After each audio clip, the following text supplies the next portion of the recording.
Cadré, c'est vrai. Clap caméra A. 34 champ contre champ, première. Caméra B. 34 champ contre champ. 34 champ contre champ, deuxième. Première.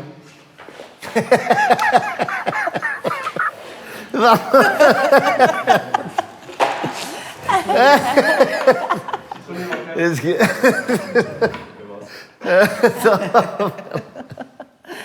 C'est génial. On dirait, tu sais... On refait le début ou pas? Ouais. Non, on n'a pas encore lancé l'action. Ouais. Non, oui. On a pas de côte ici. Il ne doit pas venir finalement. Si, il va faire une entrée de champ. Ouais. Là, en fait, oui, on a Ok. le faire pour le point. Et pour,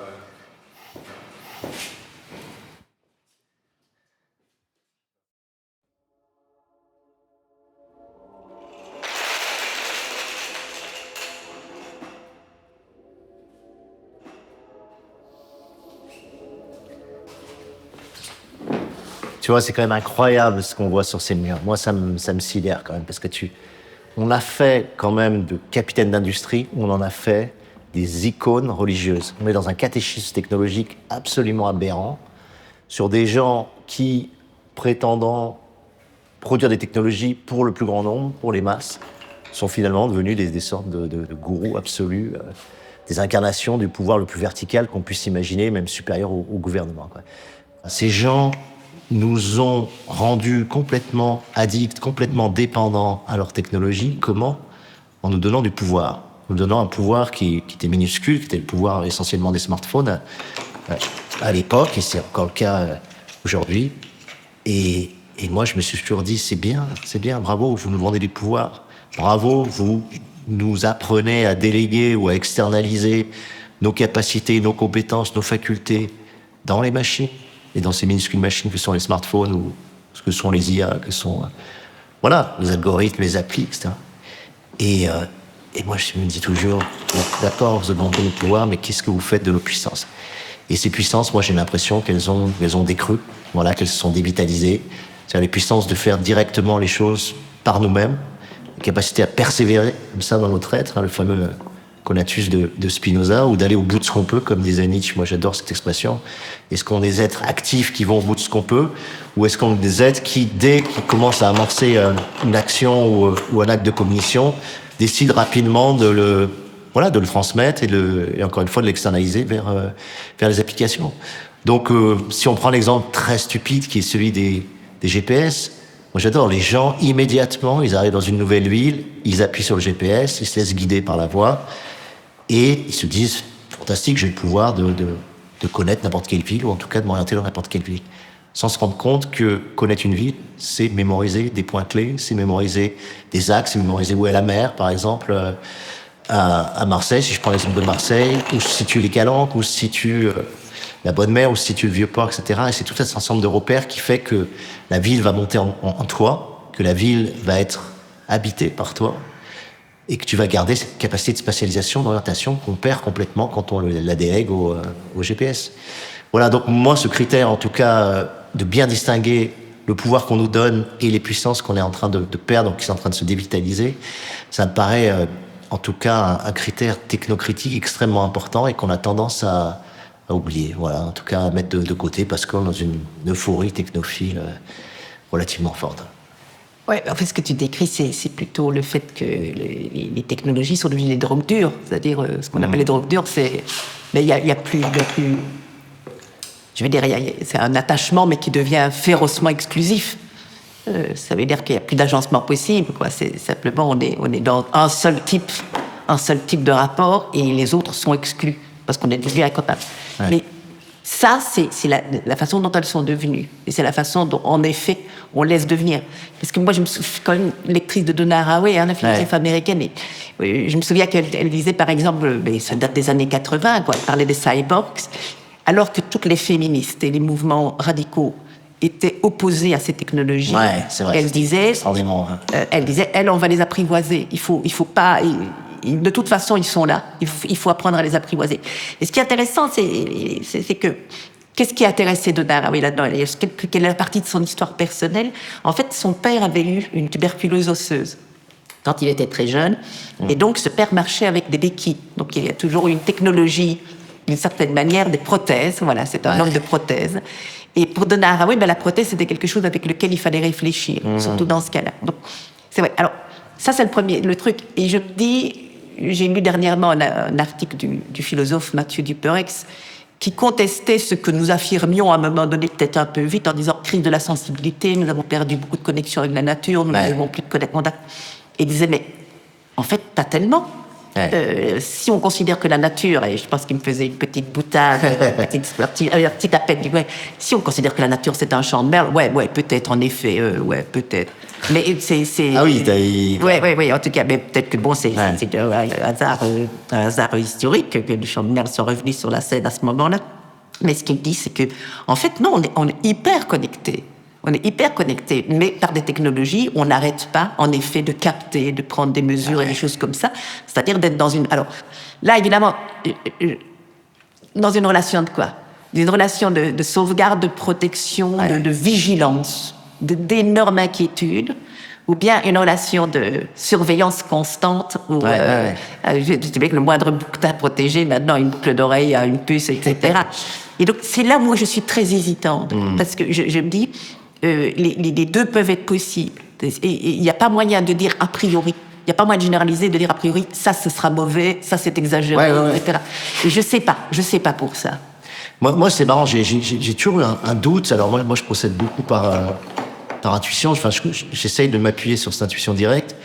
J'ai toujours eu l'impression que les mécanismes de captation, que ce soit de captation vidéo, captation sonore, olfactive, enfin, on a développé un nombre de prototypes absolument incroyables de capteurs depuis une vingtaine d'années, quoi, à la fois en ville et pour la nature, comme tu disais, mais même à Paris, les arbres sont pucés, quoi. Tu vois, on surveille la croissance des arbres par des technologies. Je me dis, pourquoi on a besoin d'interfacer entre nous et le monde, en fait, entre nous donc et la nature, si on veut, des mécanismes d'enregistrement ou des prélèvements. Tu vois, qu'est-ce que ça traduit? Voilà. C'est toujours sur cette expression de quoi c'est le nom, finalement. Moi, j'ai l'impression, mais c'est peut-être mon travers nietzschéen, j'ai l'impression que c'est quand même un symptôme de l'incapacité à être présent à ce monde directement. C'est toujours pareil. C'est-à-dire que si tu éprouves les choses, si tu contractes la sensation directement quand tu es face à un bouquetin, quand tu es face à un arbre, quand tu regardes une rivière, si tu l'éprouves immédiatement et que ça construit quelque chose dans ta mémoire organique, tu ressens pas le besoin de le filmer, de l'archiver, de dire « Ouh là là, attention, je veux le garder pour plus tard ». Si tu veux le garder pour plus tard, ça veut dire que tu l'as pas assez éprouvé ou assez intensément éprouvé pour penser que ta mémoire organique va être suffisante pour le... Moi, je dis toujours ça aux gens. Je dis, voilà, on va filmer nos anniversaires de nos enfants, on va filmer telle ou telle scène, on va prendre les photos de tel ou tel endroit, etc. Moi, j'ai vraiment le sentiment que quand c'est réellement important, ma mémoire va faire le tri. Ma mémoire va conserver, parce que ça va toucher un point absolument clé de ma vie. Et je reste et tiens énormément là-dessus aussi, en disant, ce qui est fort, c'est la capacité d'oubli. Voilà. Ce qui est vraiment, pour moi, élégant, puissant, c'est d'être capable d'oublier. Tu vois? Et lui, il dit, à partir du moment où la mémoire devient hypertrophiée, que ça devient une némose, c'est toujours un symptôme relativement malsain. En tout cas, il le vit comme ça. Et moi, je reste très dubitatif sur ces mécanismes de captation. Alors, bien sûr, il y a la surveillance, il y a le contrôle, il y a toujours cette espèce de logique du contrôle, mais aussi parce que j'ai l'impression qu'en termes de mémoire, ça veut dire qu'on n'est pas assez présent. Et si t'es pas assez présent, tu éprouves le besoin de... Tu sais, moi, je vois, c'était la première fois où j'ai fait un voyage aux États-Unis, j'avais 22 ans, tu vois, et je suis parti à vélo, comme ça. Et je faisais les fameux points de vue panoramiques américains, tu sais, dans les parcs naturels. Et tu voyais les gens sortir de la voiture climatisée, prendre en photo et repartir dans le... Et c'était très clair pour moi, c'est qu'ils éprouvaient absolument pas ce qu'ils étaient en train de voir, ni même la chaleur parce qu'il fait très chaud. Et que du coup, comme ils sentaient qu'ils n'éprouvaient pas, ils avaient besoin de capter. Vraiment, c'est comme ça que je voyais les choses. Donc voilà, et je rebondis sur un autre aspect que tu mets en place, c'est l'aspect du contrôle. Moi, j'ai vraiment la sensation, alors là, je le fais vraiment de l'anthropologie à la hache, mais tu vois, à partir du moment où on arrive dans le néolithique, où on commence à se dire, OK, le végétal, on va pouvoir le contrôler, le domestiquer, créer des champs, créer des cultures, et se dire le végétal rentre dans un champ de contrôle, tu vois, et que c'est la même chose pour l'élevage, c'est-à-dire qu'on rentre dans un champ de la domestication, c'est-à-dire qu'on décide que notre garde-manger, on va le mettre à côté de chez nous, et qu'on va faire pousser les espèces, j'ai envie de dire, dont on a besoin pour manger. On rentre dans une logique de contrôle qui a continué. Et je trouve qu'on l'a transmise à travers les machines, c'est-à-dire qu'on a délégué aussi cette pulsion de contrôle, cette pulsion de domestication aux machines qu'on utilise. Et j'ai l'impression que c'est le dernier avatar de la logique de contrôle, tu vois. Les gens disent logique de pouvoir, logique de maîtrise. C'est pas vraiment ça. Moi, je crois pas que l'être humain soit fondamentalement un être de pouvoir. Mais je pense que c'est un être de contrôle. Il a besoin de contrôler son environnement. Il a besoin de se rassurer par ce contrôle. Il a besoin d'essayer de minimiser la masse d'incertitudes qu'il y a autour de lui, l'incertitude de la chasse, l'incertitude de la cueillette, parce que la cueillette, c'est incertain, on trouve pas forcément les fruits, les baies dont on a besoin. Comme les animaux, il y a les chasses qui sont infructueuses. Donc, on a réussi à limiter la masse d'incertitudes que constituait cette chasse, cette cueillette, par la technologie, justement, donc technologie, effectivement, d'élevage, là, pour le coup, et d'agriculture. Et que, au stade ultime, on est arrivé aujourd'hui, c'est qu'on essaie de contrôler quasiment la totalité de ce qui nous environne par cette espèce de porte d'entrée ultra addictive, comme tu l'as dit, qui est le smartphone et qui permet on gère nos emplois du temps, on gère le bruit, on gère les rapports sociaux, on filtre les rapports sociaux, on est dans un... Et que finalement, quand tu es technocritique, c'est pas de dire, voilà, tu t'éloignes du monde, mais c'est de dire, tu as maximisé le contrôle que tu veux opérer sur ton environnement, et c'est pour ça que, à mon avis, l'addiction est aussi forte. Moi, j'étais sidéré, par exemple, l'émergence du téléphone portable, du smartphone. Comment on peut arriver à une technologie qui devient presque plus diffusée que le fait d'avoir un frigo chez soi, ou même l'eau potable. On est à 97-98% des gens qui ont un téléphone portable. Je suis pas sûr qu'on ait assez tôt là sur le frigo ou sur l'eau potable au robinet, tu vois. Et tu te dis, qu'est-ce qui se passe? Ouais. Peut-être là où tu iras un peu vite, c'est que justement là, peut-être qu'en effet le frigo, pourquoi est-ce qu'un téléphone portable peut être plus essentiel qu'un frigo? C'est une vraie super question. Ouais. Et peut-être parce que ça permet de garder des relations. Je veux dire qu'il y a bien quelque chose qu'on a appris à faire avec les gens qui viennent d'ailleurs et qui viennent très démunis.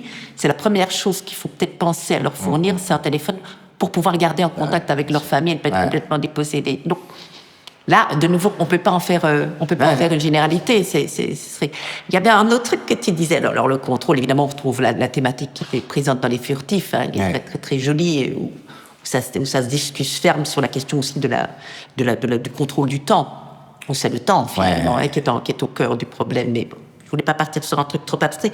C'est que au moment où tu parlais, je me disais tiens, c'est marrant, cette histoire de contrôle, cette histoire de technologie, d'aplatissement du rapport au réel. On peut appeler ça un aplatissement. Tu me dis tiens, c'est marrant. Quand moi j'ai analysé la façon dont les scientifiques ont tourné en psychologie animale et humaine, à partir de la fin du 19e jusqu'à les années 50, tout va se dessiner, qu'est-ce qu'on constate? C'est qu'on part au départ avec la fin du 19e, on a encore plein de psychologues qui considèrent que ce qu'ils font relève d'un état de l'art.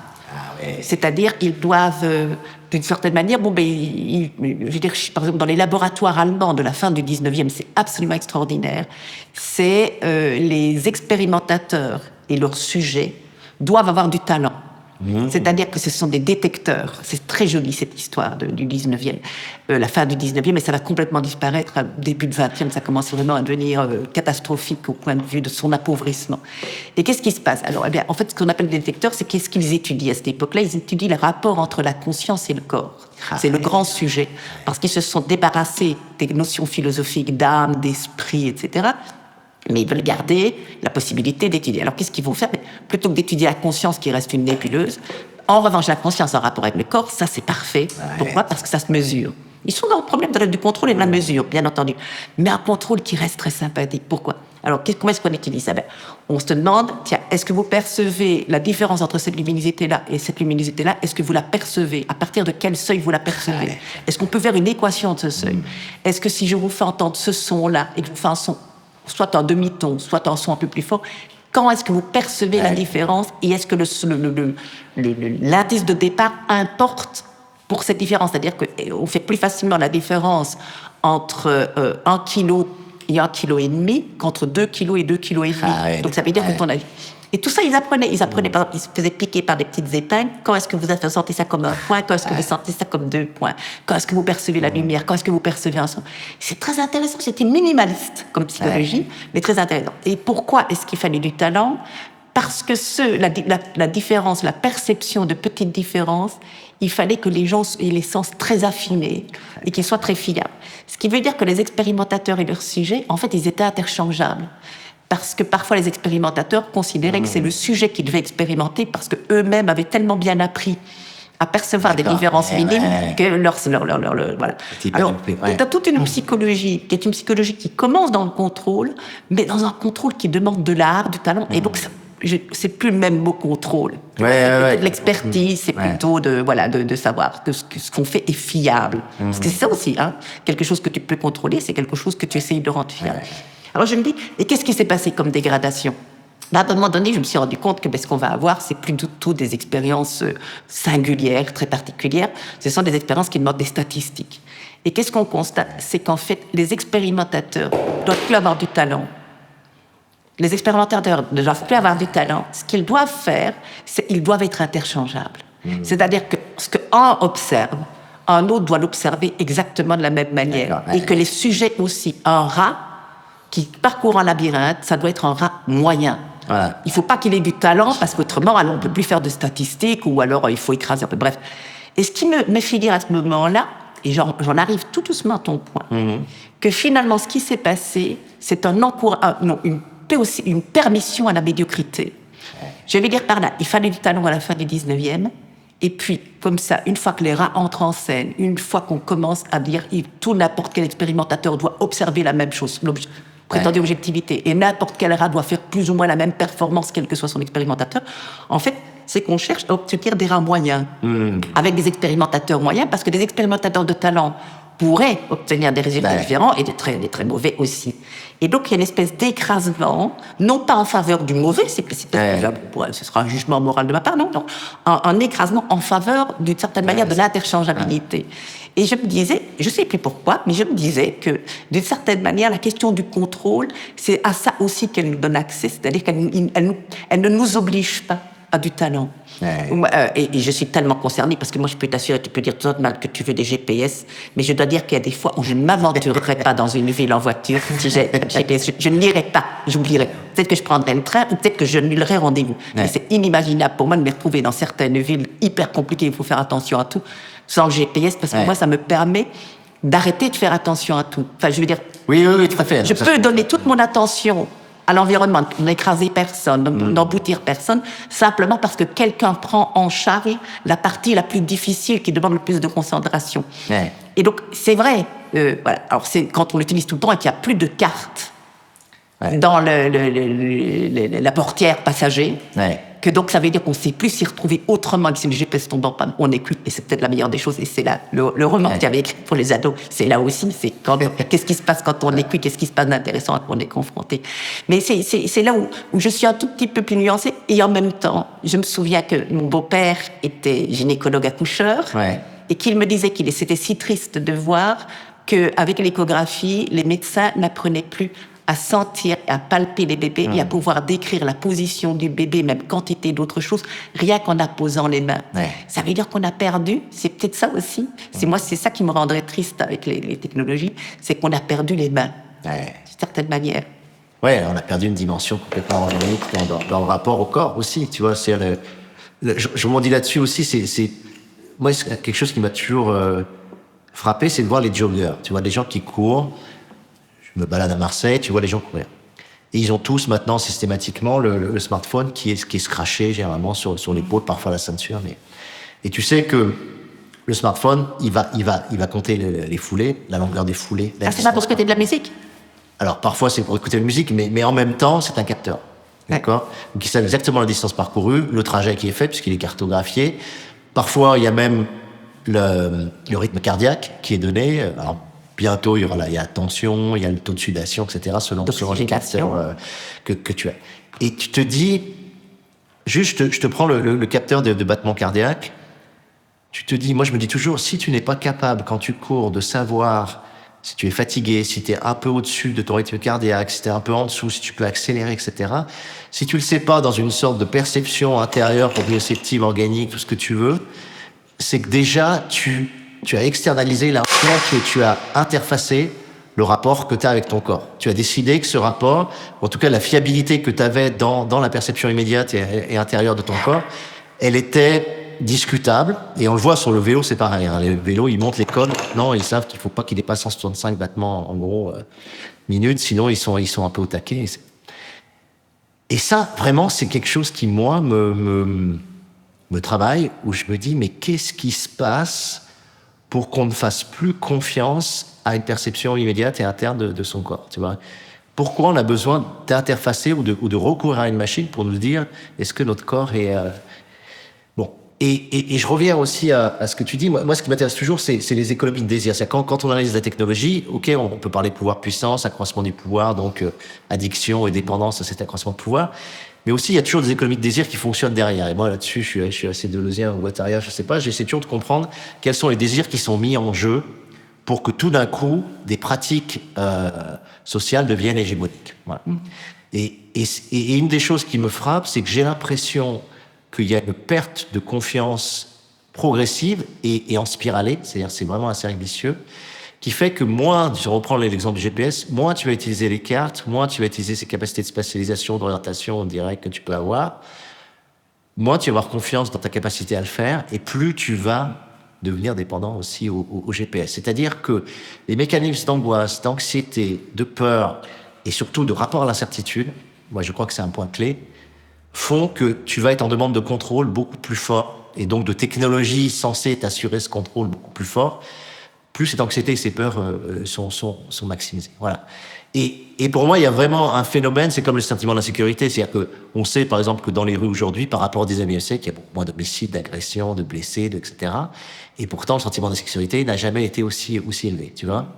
Et qu'il y a une espèce de discrepancy, en tout cas de gap entre la vraie, véritable insécurité concrète que les gens peuvent éprouver et le sentiment d'insécurité qu'ils ont, qui est extrêmement développé, alors que il n'est pas corrélé aux faits. Et je me dis quand même, la technologie est venue s'insérer comme ça dans l'interstice, dans la brèche de nos anxiétés et de nos doutes et du manque de confiance qu'on peut avoir dans nos capacités directes. C'est pour ça que moi je parle beaucoup de dévitalisation, parce que moi la vitalité c'est justement ce moment où tu fais confiance à tes facultés.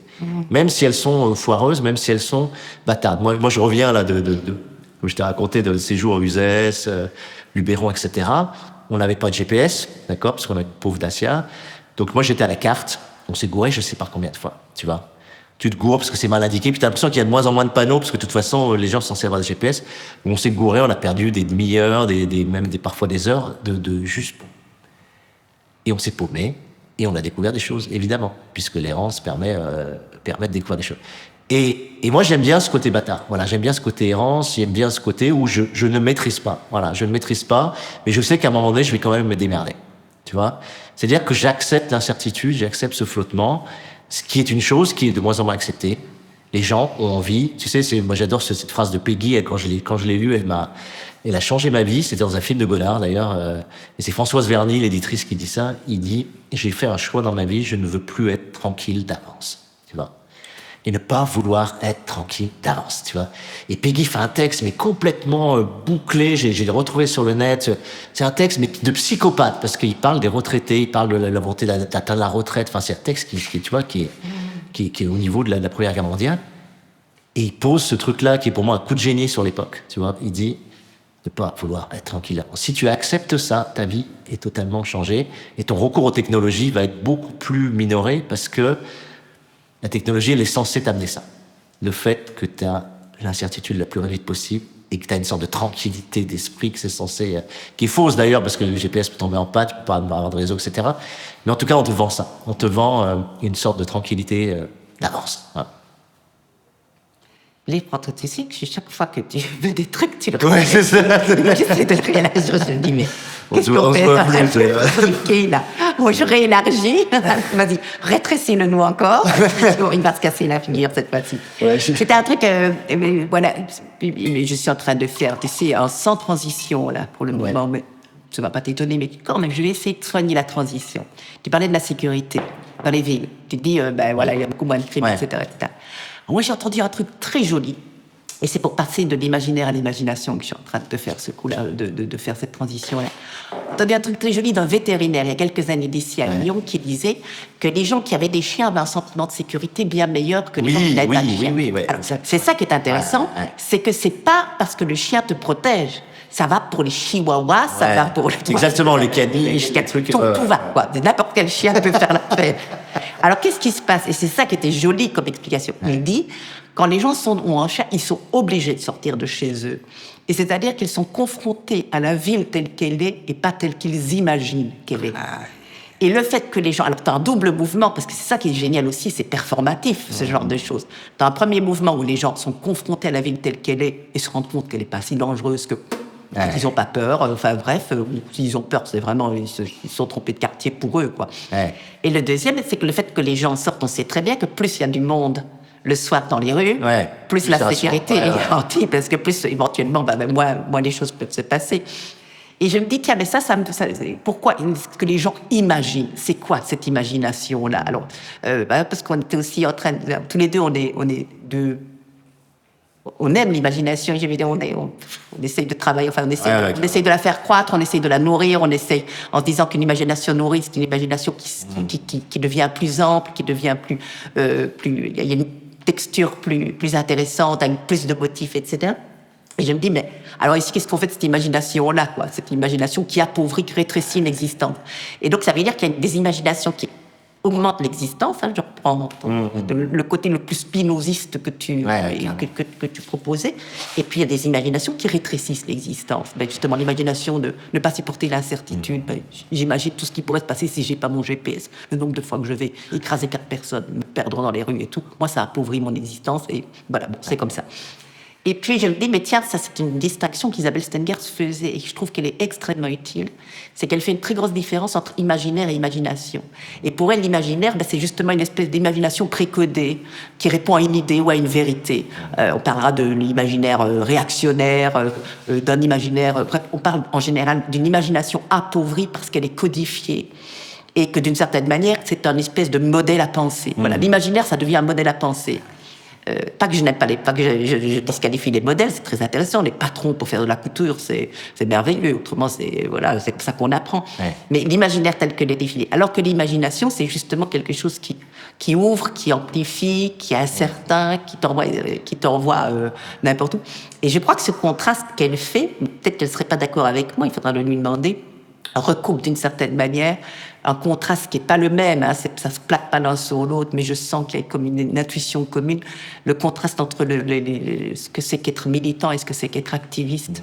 Le militant, il travaille au nom d'une idée, c'est pas, bien sûr, alors que l'activiste, il se contente d'activer les possibilités furtifs, ce sont des activistes, je veux dire, quand on voit la fin des furtifs, on voit que les furtifs sont de vrais activistes et que les activistes, on voit ce qu'ils font. Je veux dire, occuper le ciel, découvrir la ville par les endroits qui sont non balisés, etc. Ça, c'est activer des possibles. Une ZAD, c'est l'activisme.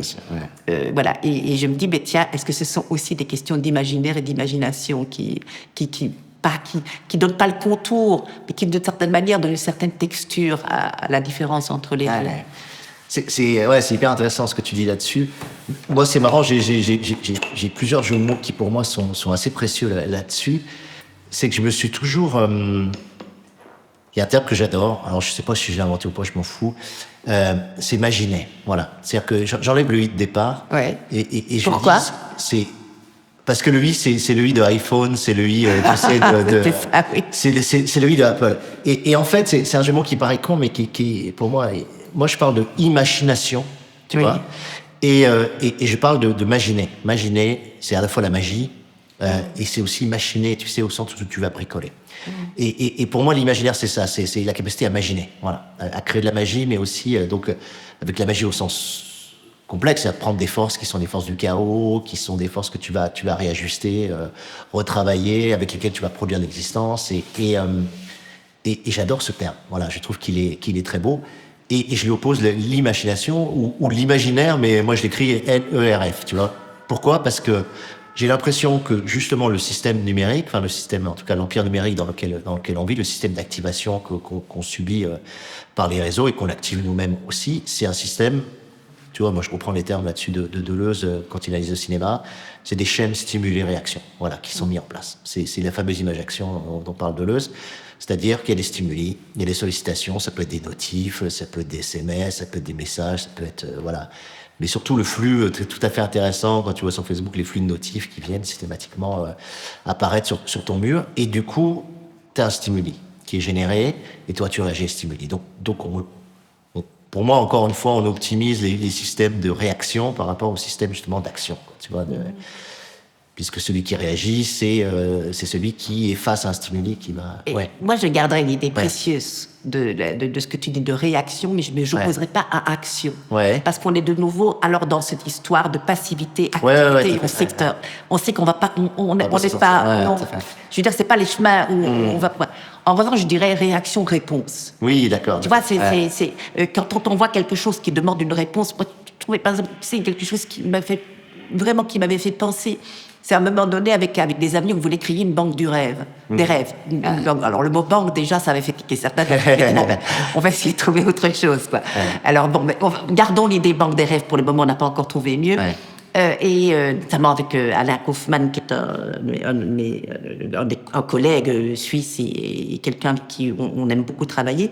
Et se dire, si on collecte des rêves et qu'on collectait aussi la possibilité, par exemple, que les rêves soient collectifs, c'est-à-dire échapper à l'interprétation habituelle des rêves, dont nous pensions à un moment donné que peut-être les interprétations qu'on nous a proposées ces dernières décennies sont peut-être appauvrissantes de rêves. Je veux dire, peut-être qu'on rêve selon les interprétations possibles. Oui, c'est ça. Donc, ça veut dire qu'on appauvrit peut-être les rêves en fonction. Et donc, il fallait réouvrir.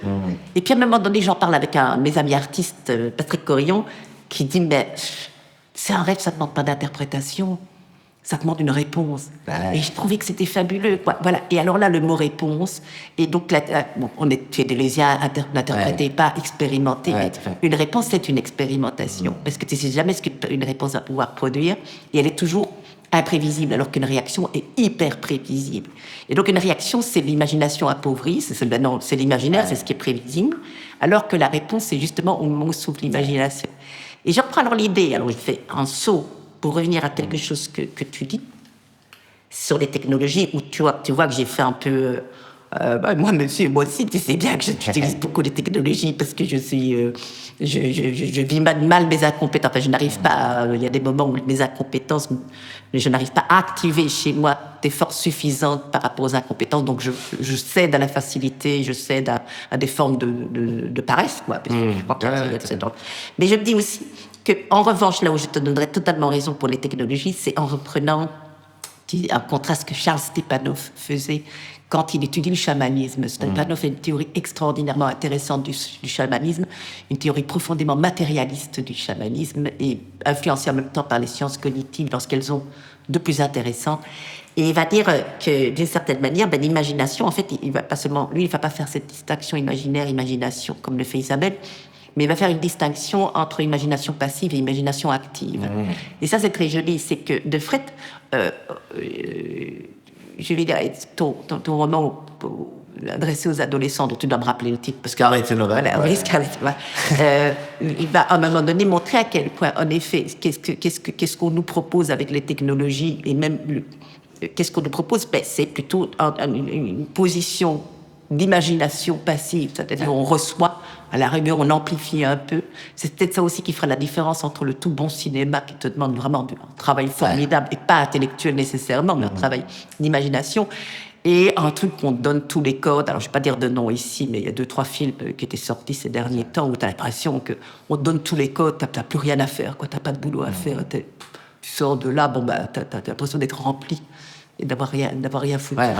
Et peut-être que cette distinction que fait Stepanov entre des imaginations qui te demandent activement de créer, de construire, de produire et des choses comme ça, et des imaginations qui sont en fait des formes d'échappatoire, non négligeables quand on est très fatigué, mais peut-être pas si intéressantes. Moi, c'est vraiment ce que moi j'appelle l'imaginaire NERF, au sens pourquoi j'utilise cette blague ou ce jeu de mots, c'est de dire ça passe par le système nerveux. C'est-à-dire que pour moi, quand je parle de schème stimule-réaction, tu vois, c'est-à-dire que on sollicite généralement, d'ailleurs c'est optique, c'est visuel, c'est là que ça fonctionne le plus rapidement. C'est-à-dire que l'image elle est captée en une fraction de seconde, alors que par exemple le son, il faut beaucoup plus de durée Oui. pour commencer à activer quelque chose au niveau du cerveau. C'est-à-dire que le son a besoin de la durée pour générer ensuite un imaginaire ou une imagination. Et c'est vrai que cette imagination passive ou active, elle vient aussi du système de sollicitation pour moi, c'est-à-dire de quel stimuli tu envoies et qu'est-ce que tu attends en réponse ou en réaction selon le mot que tu utilises. Et moi, cet imaginaire qui est celui qu'on utilise, pour moi, il est justement machinique, c'est-à-dire que c'est celui que le système numérique a mis en place, quoi.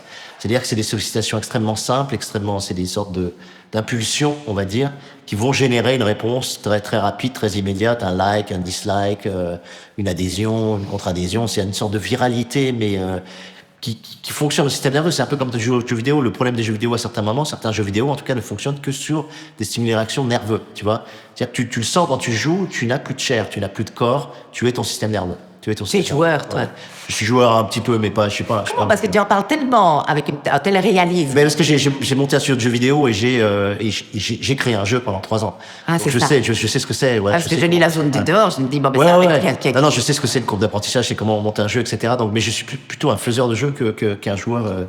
Mais tu vois, sur cette imagination et ce côté imagination, pour moi, en tout cas imaginaire, c'est vraiment se dire, il y a un cas où, et je trouve que c'est comparable avec l'image action et l'image temps chez Deleuze, c'est-à-dire, il y a un moment donné où s'ouvre une brèche, où tu n'as plus à réagir, ou plutôt, comme dit très bien Deleuze, l'image est tellement forte et tellement intense que tu ne sais plus comment réagir. Tu vois, tu ne sais plus comment passer de réagir parce que c'est trop fort, c'est trop puissant, c'est trop intense. Et du coup, c'est là que se dilate une image temps et que vraiment, justement, pour moi, la vraie imagination active va monter. Et je trouve que c'est pareil dans la façon d'interagir numériquement, c'est pareil dans la façon dont tu interagis avec le monde. C'est que l'imaginaire, pour qu'il monte, pour qu'il ait vraiment pour moi, une force et une ouverture et qu'il dilate quelque chose, qu'il ouvre quelque chose, bah, il faut qu'à un moment donné, il y a un temps qui tout d'un coup se dilate, s'ouvre. Et ça, c'est comment tu obtiens ça dans l'écriture, comment tu obtiens ça au cinéma, comment tu obtiens ça même dans la pensée, quoi, tu vois. Il y a des pensées automatiques, moi je le vois même pour moi, il y a des segments de pensée que je vais utiliser, tu vois, dans les interviews ou dans les entretiens, où je sens que là, j'appuie sur un bouton et, tu vois, j'ai mon chef de direction intellectuelle qui s'est mis en place. Et t'as d'autres moments où t'es percuté par une question, t'es percuté par quelque chose que toi, tu vas me dire, et tout d'un coup, tu peux pas mécaniser une réponse, tu vois, tu peux pas. Je suis pas dans la réaction intellectuelle. Je suis obligé à un moment donné de faire monter quelque chose qui va être différent. Et c'est les moments pour moi de jouissance dans la pensée. C'est ce que j'appelle la pensée vivante, quoi. Tu vois, je suis fasciné par ce que fait Baptiste Morisot. Et Baptiste, quand tu discutes avec lui à certains moments, tu as ces moments-là extraordinaires où tu vois la vie dans la pensée. Tu vois, tu vois la pensée qui est en vie. C'est-à-dire que tu lui poses un problème sur l'effectif. J'avais travaillé avec lui à d'autres moments, là, on faisait des repas. Et je lui posais des questions, mais tu ne pouvais pas deviner que j'allais lui poser une question comme ça, puisque c'était des enjeux liés vraiment à l'art furtif. Et il n'allait pas chercher des segments de savoir ou de connaissances ou de concepts qui étaient déjà dans son armoire très très remplie de concepts philosophiques. Tu sentais la pensée se mettre en vie, tu vois. Et ça, je trouve que... Et l'imagination, c'est pareil. C'est-à-dire que c'est la vie dans le... Et je trouve que c'est très bien de parler, en tout cas, d'imagination ou d'imagination passive ou d'imaginaire activé comme ça de l'extérieur, parce que c'est vraiment le problème qu'on affronte, notamment avec les blockbusters américains, etc. Il y a de l'imaginaire, c'est des films fantastiques, c'est des films de science-fiction, etc. Ouais. Mais si tu veux, tu n'as pas de place pour imaginer autre chose que ce qu'ils ont pré-scénarisé pour toi. Voilà, ils ont pré-scénarisé un certain type d'imaginaire possible et ils vont l'activer. Voilà. Et toi, c'est extrêmement difficile de sortir de l'espèce de tunnel qu'ils ont prédéfini pour toi et qui fait que tu vas fabriquer les images qu'ils ont envie que tu fabriques et c'est tout. Voilà. Et tu peux pas. Et même il n'y a pas de hors-champ. C'est-à-dire que le grand cinéma, c'est le moment où une image va provoquer tout un ensemble d'autres images qui sont hors de ce que tu es en train de regarder, hors du film. Alors que les films américains, les images qui sont produites ne sont que celles que tu peux attendre et ils vont te les montrer, tu vois. On le sait, bon, je te donne un exemple qui est extrêmement classique sur la série des Aliens, par exemple.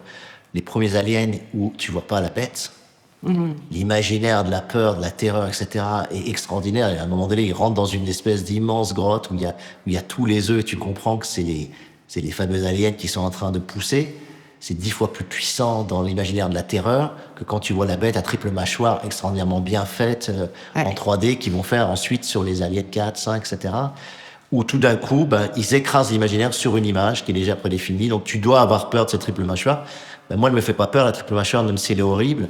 Alors que de voir les œufs et d'imaginer tous ces aliens qui vont naître, c'est infiniment plus puissant. Ou même, il y a des épisodes où tu as l'alien, il est dans le ventre. Tu sais. Voilà, elle est enceinte d'un alien. Ouais. Et c'est tellement plus puissant que tu vois, Donc ça, ouais, c'est des enjeux. Bon, on a dévié d'une technologie. Mais... Voilà, t'as vu? Alors, tu vois, on avait fait bien droit. Bien. Là, Hein, tu vois, et maintenant, ça part- on y est, quoi. Hein. ça part en vrille, quoi. Attends. Ah, ça part pas en vrille? Ah si, c'est une vrille, ça. Ouais, ça part en vrille, mais... Ça part en vrille? Ah ouais. ouais, mais... C'est certain que maintenant, ça va foirer. Ou pas? Ou pas? c'est bien. Est-ce que... je sais pas combien de temps on est. On va couper. Ouais. C'était vraiment très très bien.